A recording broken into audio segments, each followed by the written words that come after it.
Bonjour à toutes et tous. Merci à Emploi en Région et à Promis et Delfino Campanile pour m'avoir invité et donner cette conférence ici. Je sens quand même la responsabilité de vous garder réveillés, toutes et tous, pendant 30 minutes. Et je suis très heureux d'être là. Pourquoi aller chercher quelqu'un de l'Université de Bologne pour parler de régionalisation de l'immigration au Québec? C'est simple, parce que j'ai travaillé pendant 10 ans à l'Université du Québec à Rimouski, 4 ans à Rimouski, ensuite à Lévis.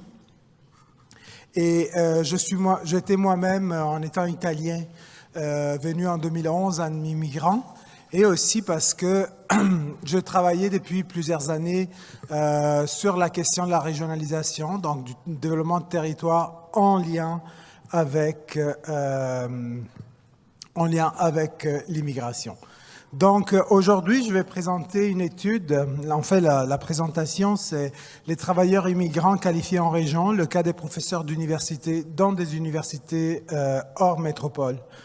Donc, un peu le contexte de la présentation, c'est une recherche qui est née en collaboration avec Promis dans le cadre d'un financement qu'on a eu avec la subvention MITAX, donc qui fait le lien entre les organismes et les universités. Et c'est un travail de recherche que j'ai fait avec un postdoctorant qui maintenant travaille ici avec Promis, Emploi en Région, qui est M. Salam Baye, qui est aussi dans la salle. Et aussi, ce que je vais présenter aujourd'hui, c'est le fruit, le produit de réflexion que je conduis depuis plusieurs années sur le lien entre développement territorial et immigration, et migration plus en général. Et j'étais aussi titulaire d'une chaire de recherche du Canada en innovation sociale et développement des territoires, donc mon focus, c'est vraiment le territoire. Donc cette recherche naît dans une perspective de recherche partenariale, comme je disais, avec Promis, et visait entre autres à permettre aux institutions universitaires et territoriales, MRC, ministères et secteurs communautaires, de comprendre, tout d'abord de comprendre la réalité des travailleurs et travailleuses immigrantes en région non métropolitaine, qualifiés, dans ce cas-là les professeurs d'université, et pour mettre en place, en concertation avec tous les acteurs territoriaux, des programmes adaptés, des mesures adaptées. Et ça, on voit que c'est un petit peu le problème d'avoir des mesures adaptées à la réalité de ces travailleurs hautement qualifiés. Donc, rapidement, parce que je pars de réflexions que je conduis depuis plusieurs années, mais je base aussi sur des résultats d'une recherche qu'on a conduite pendant plus d'1 an. Donc, on a fait presque 40 entrevues, presque une trentaine avec des professeurs établis dans 3 universités en région, donc l'UQAR, l'UQAT en Abitibi-Témiscamingue, l'UQAR au Bas-Saint-Laurent et l'UQAC en Saguenay-Lac-Saint-Jean. Et on a aussi interviewé des administrateurs et des acteurs locaux. Donc, acteurs intermédiaires, associations, organismes d'intégration, etc. Secteur culturel. Donc, on l'a dit plusieurs fois pendant la journée d'hier, les moyennes, j'ajoute aussi les moyennes, pas juste les petites, les moyennes et petites collectivités font face à des défis sociodémographiques. Donc, c'est sûr que les universités qu'on a étudiées se trouvent des fois dans des capitales régionales comme Rimouski, Chicoutimi, etc. Mais le territoire, dès que tu sors de ces centres-là, est fait aussi de petites collectivités. Et si, par exemple, au Bas-Saint-Laurent, à Rimouski, il n'y a pas un problème de vieillissement de la population, tout autour de la région, il y en a. Donc, le vieillissement de la population, c'est un fait important. Et lié à ça, il y a aussi les difficultés, évidemment, à assurer des services, la continuité des services sur les territoires. Et il y a aussi un enjeu d'inégalité territoriale, parce que ce n'est pas tous les territoires qui sont doués, qui sont dotés des mêmes ressources. Il y a évidemment un manque de main-d'œuvre qualifiée. On va voir comment dans les universités, cette question se pose de manière légèrement différente. Et donc, face à ces réalités, les territoires, moi je parle souvent de territoires à la place de régions, parce que au Gridec, à l'UQAR, on a développé ce concept depuis une trentaine d'années, donc même avant que j'arrive. C'est un concept probablement plus complet de région. Et donc, les territoires ressentent l'urgence d'attirer, d'intégrer et de retenir, vous voyez bien que je distingue ces trois éléments, des nouvelles populations. Et je dis, ils ressentent l'urgence, et il y a aussi justement une anxiété par rapport à ça, que d'un côté, c'est un stimule positif, mais on va voir, ça peut être aussi un peu un problème, parce que cependant, il faut faire attention parce qu'il y a des risques de concevoir les migrants comme des ressources territoriales. Et ça, quand on parle de régionalisation de l'immigration, je pense que ce risque est toujours présent. On risque en fait de négliger les parcours de vie, les profils variés. Des fois, on pense aux migrants comme des groupes, un groupe homogène. Mais les migrants, viennent de partout, ils ont des expériences multiples. Cette richesse, c'est une richesse pour le Québec, mais c'est aussi un enjeu, je dirais pas à gouverner, mais à comprendre et à gérer. Même dans la catégorie spécifique de travailleurs qualifiés, il y a toute cette variété. Et donc, c'est important de la prendre en considération parce que souvent, on fait des catégories homogènes, mais c'est beaucoup plus que ça. Et en plus, dans les projets migratoires, et malheureusement, je trouve aussi, quand on parle de régionalisation, évidemment, je ne parle pas des partenaires qui sont ici parce que individuellement, chacun prend en compte les exigences et les besoins des personnes avec qui il travaille, mais en général, je parle aussi dans les politiques, on néglige un petit peu l'élément aspiration. Les aspirations sont fondamentales dans les projets de migration. Et quand on parle d'aspiration, attention, on pense souvent les aspirations comme quelque chose d'individuel, comme un problème personnel. J'ai mes aspirations psychologiques qui dépendent de mon histoire. Les aspirations sont socialement construites, sont le produit de la société, des interactions sociales. Donc, les aspirations, Bourdieu disait, Bourdieu, un sociologue français qui a marqué l'histoire de la sociologie, les aspirations construisent les États, les aspirations construisent les sociétés. Parce que sont des éléments structurels, donc ce n'est pas juste des éléments individuels. Donc chacun a ses aspirations aussi parce qu'appartient à un groupe social qui fait en sorte qu'il doit construire ses aspirations de cette manière. Donc quand on parle d'immigration, c'est important aussi, comme le dit Appadurai, un anthropologue indien, de avoir une capacité à aspirer à aller vers quelque chose de différent aussi des chemins tracés. Et ça, je pense que c'est aussi un travail qu'il faut faire, donc aussi en lien avec les émotions. On parle beaucoup d'économie, ce qui est super important, mais quand on parle de s'installer, de migrer, de sa propre vie, on parle aussi d'aspiration et d'émotion. C'est pas les émotions, les feelings, là, Céline Dion, là. On parle d'émotions parce que toutes nos émotions font partie de notre bagage personnel et social. Donc, je voulais souligner cet élément parce qu'il me semble très important. Et il faut également éviter le mythe de l'adaptation. Tout d'abord, c'est pas parce qu'on vit en région qu'il faut s'adapter. Ça vaut pour les Québécois comme pour les personnes d'origine autre, pour les nouveaux arrivants. Mais aussi parce que c'est pas parce qu'on vient d'un pays, par exemple, qui a des problèmes économiques ou qui est affecté par la guerre, qu'on doit toujours s'adapter, qu'on est obligé à s'adapter. Donc, je pense qu'il faut dépasser ce mythe de l'adaptation. Et ça, c'est aussi par rapport au milieu du Québec.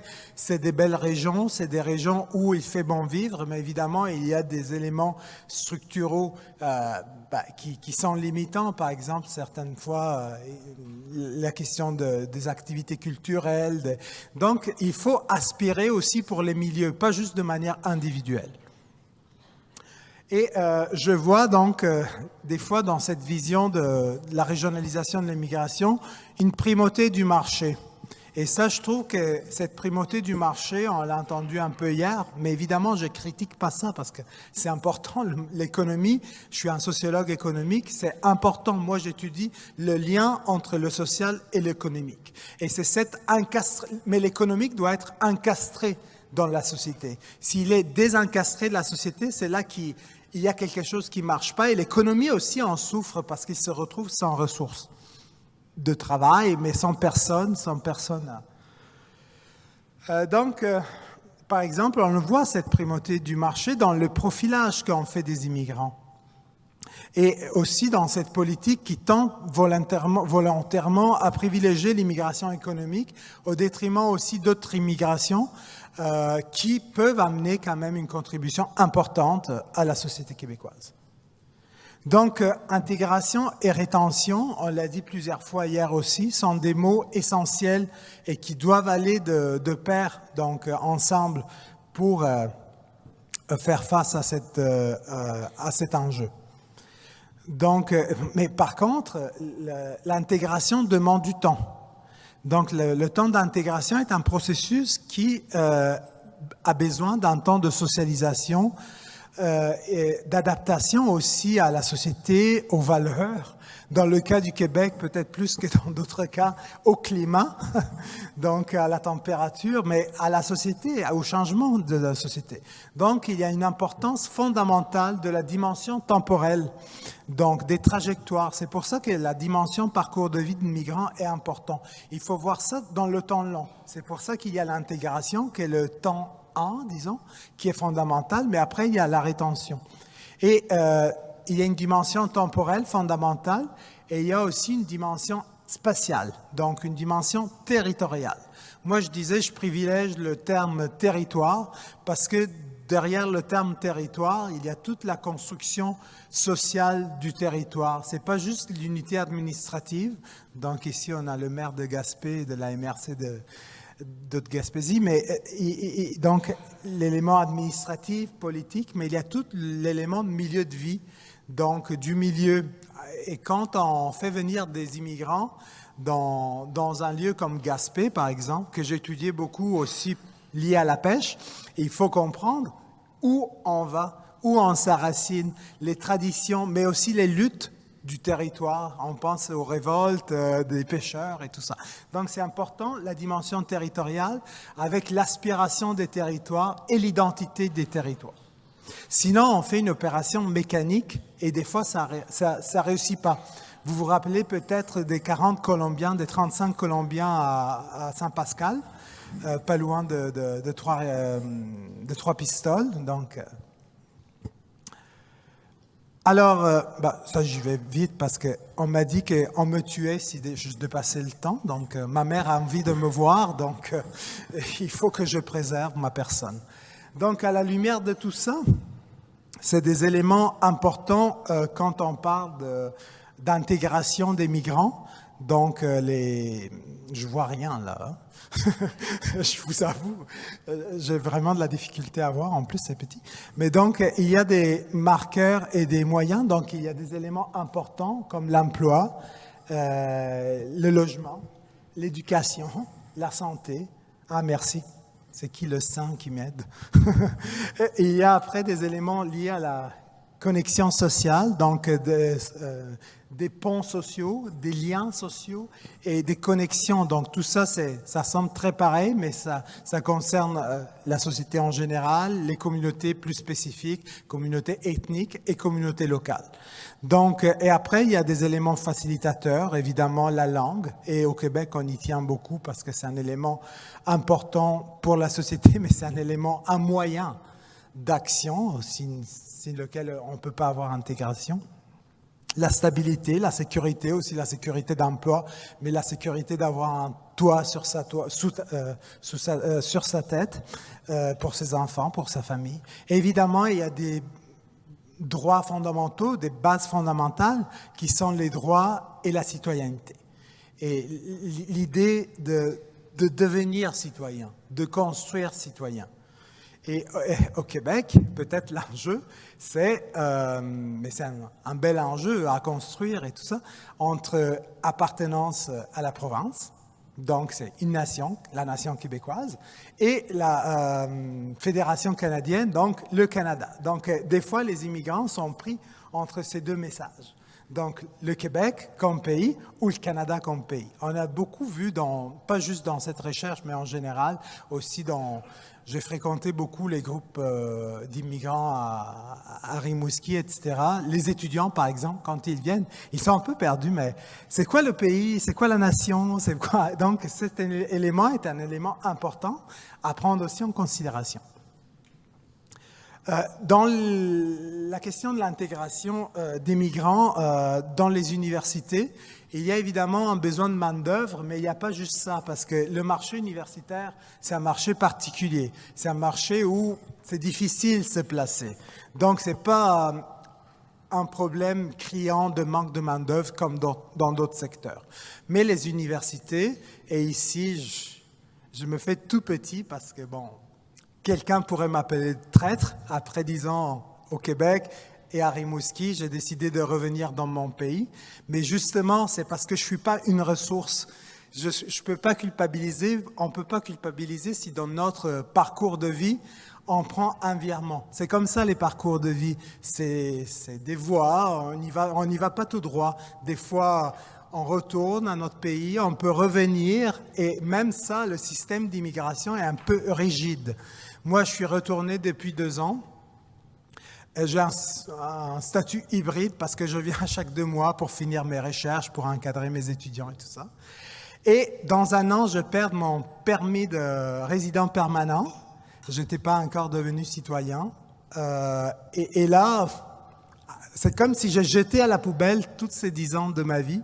Donc, il n'y a pas un moyen politique Donc, c'est quand même une situation. Après, peut-être si j'étais plus smart, plus intelligent, j'aurais demandé ma citoyenneté, mais je n'avais pas ce regard stratégique. Donc, la vie vient.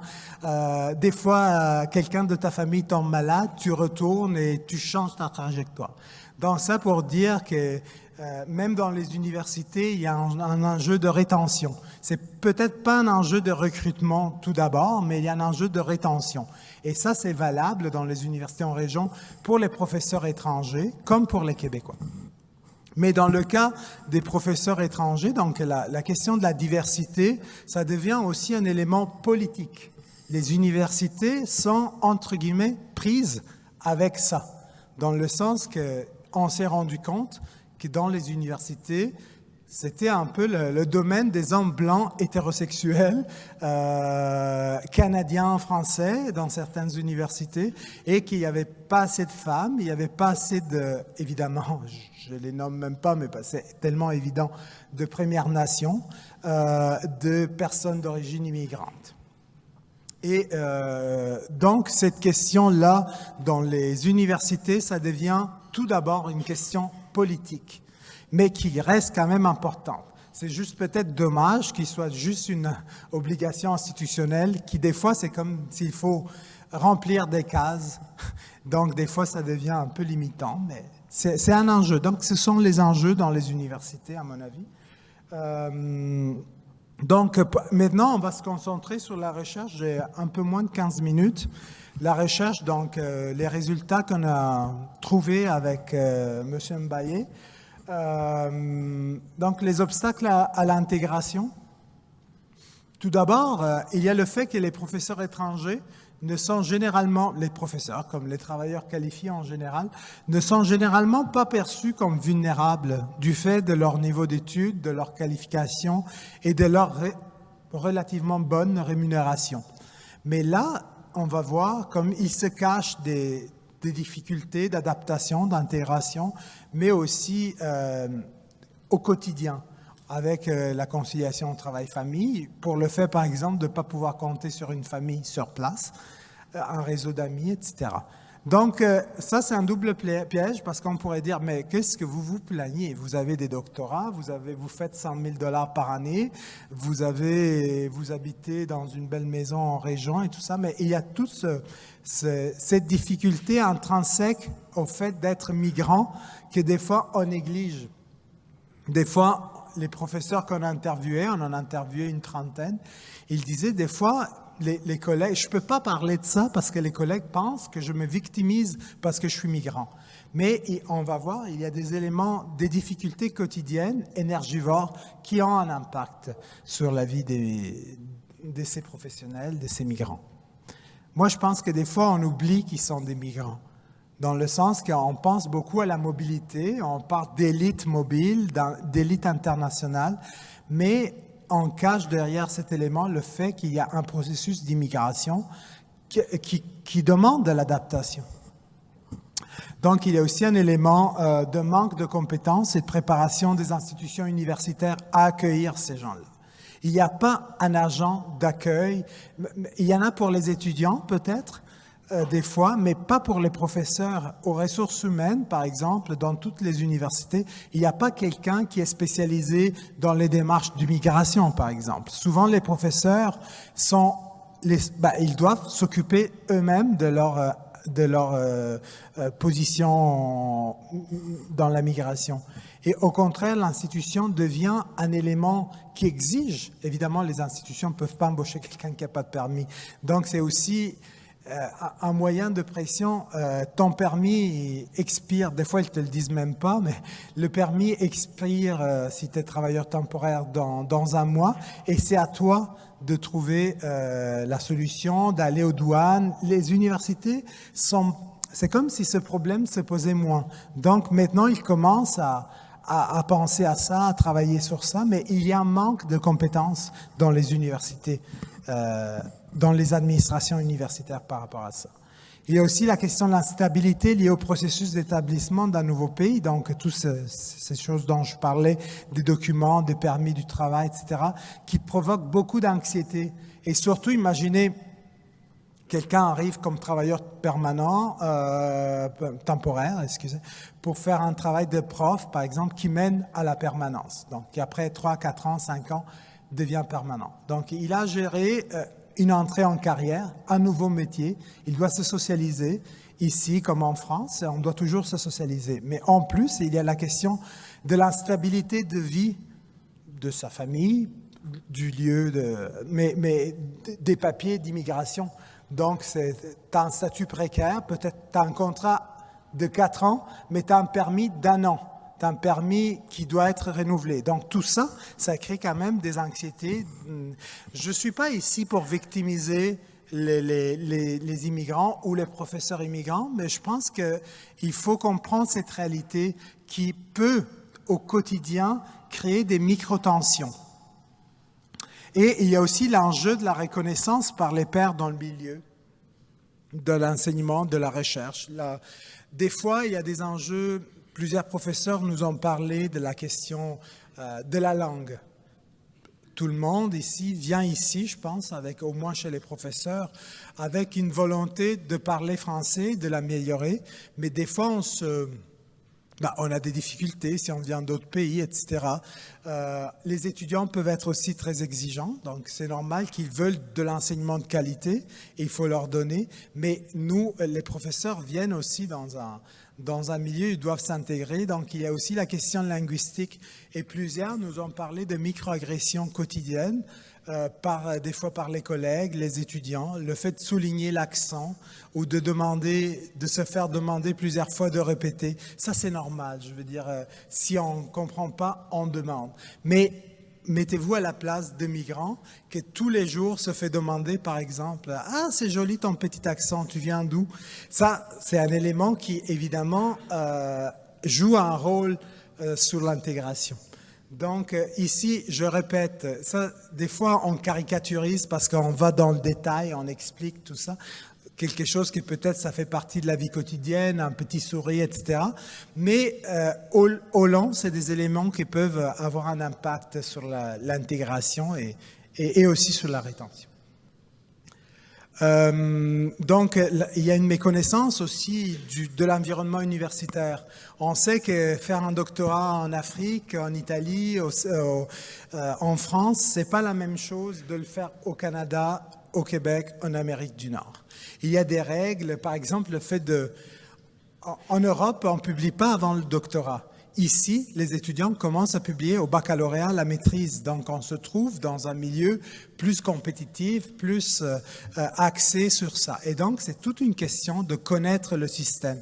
Évidemment, ça, c'est quelque chose qu'il faut faire. C'est important de s'intégrer. Mais c'est juste qu'au départ, des fois, on oublie le poids de que cela demande. Mais dans tous les cas, les professeurs étrangers, je vais vous le dire, que nous avons rencontrés sont aussi performants que les autres. Il y en a qui ont des reconnaissances, qui ont des prix, qui ont des chaires de recherche et tout ça. Donc, mais il y a un investissement d'énergie vraiment dans le quotidien qui est élevé. Je ne dis pas qu'il est plus élevé, attention, mais qui est élevé parce que ça demande une adaptation. Donc, moi, je pense que les employeurs, les décideurs politiques, mais aussi tout le monde, les étudiants, etc., devraient comprendre cet effort aussi qui font les personnes immigrantes au travail. Je vais vers la fin. Je pense que j'ai encore 5 minutes pour rester dans le temps. Donc, c'est aussi qui ressentent plus d'énergie. Ce n'est pas forcément une dépense réelle d'énergie qui font plus de difficultés que les autres, mais ils le ressentent. Et quand on ressent quelque chose, ça a un impact sur nos actions.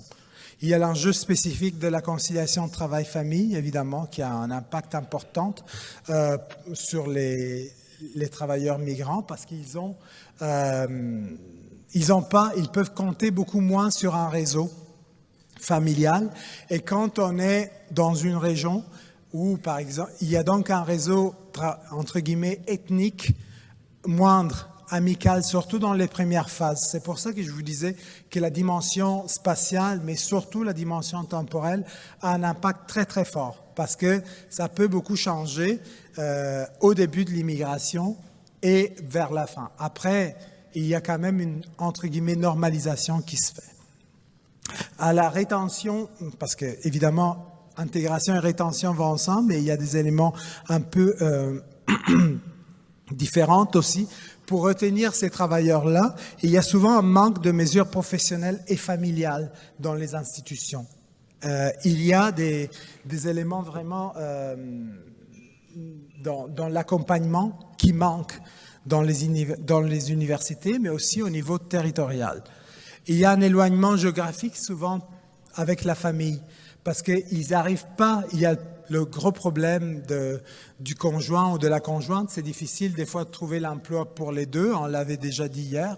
Donc souvent, les stratégies qu'ils adoptent, c'est de faire une multilocalité. Donc ça veut dire que la maison familiale est à Montréal, mais on vit 2, 3, 4 jours semaine, je sais pas, à Rimouski, à Saguenay, etc.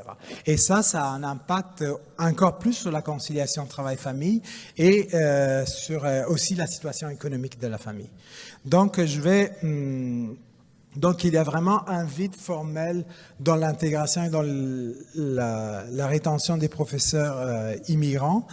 Et aussi les responsabilités des institutions universitaires et territoriales ne sont pas bien définies. Déjà, il n'y a pas beaucoup de mesures, mais aussi les frontières entre qui fait quoi, sont pas très tracées. Il y a évidemment des facilitateurs à l'intégration et à la rétention, outre au besoin de combler tout ce que je nommais les obstacles que j'énonçais plus tôt. Il y a évidemment le soutien par les pairs, et ça existe aussi. On a parlé de difficultés de se faire reconnaître par les pairs, mais il y a aussi, beaucoup ont témoigné aussi d'un support des pairs, des collègues, mais aussi des étudiants à l'intégration en emploi. Par exemple, l'hospitalité dès le premier moment. Des fois, les gens se font héberger par des collègues. Surtout, plus le milieu est petit, plus cela a lieu. Et moi, je vous parle en ayant été moi-même professeur pendant une année à l'Université Sainte Anne en Nouvelle-Écosse, une université qui était dans un village de 300 habitants. Et donc, une très, très petite réalité. Donc, moi, j'amène ici un peu ma double casquette de chercheur, mais aussi de personne qui a vécu cette expérience-là. Donc, le soutien des pairs est très important. Le repli, mais quand je dis repli, ce n'est pas un négatif, mais le rôle de la communauté aussi des expatriés, nationales, mais des fois du continent, genre les Européens, les Africains, etc. Ça peut être un élément de soutien, mais évidemment, il y a aussi des risques de fermeture dans ça. Donc, et l'intégration des lieux dans les lieux de sociabilité. Ça peut être les églises, mais aussi les regroupements de sport, les centres culturels et tout ça. C'est pour ça que c'est important, cet environnement institutionnel, mais aussi territorial, culturel, est important et il sert à construire, à permettre aux migrants de construire un lien émotionnel avec son milieu de travail et avec son milieu de vie. Donc, penser aux régions, aux territoires, pas juste comme des milieux de travail, mais comme des milieux de vie où les personnes peuvent aussi créer un lieu d'appartenance et émotionnel avec ce territoire. Ces éléments-là, plus, comme je disais, émotionnels, des fois sont négligés parce qu'ils sont pensés comme des sentiments, mais les émotions jouent beaucoup dans les choix, dans les stratégies qu'on prenne comme individu, mais aussi comme société. Je vais vraiment vers la fin. Pour ce qui concerne les recommandations, il y a évidemment une responsabilité des acteurs institutionnels et territoriaux qui est engagée et ils ont le rôle donc de participer non seulement à l'attraction, mais aussi à la rétention de ces personnes-là. Aller vraiment de pair entre l'attraction et la rétention. Parce que si on l'attire, on l'a dit plusieurs fois hier aussi, sans les retenir, tous les efforts qu'on a faits sont perdus.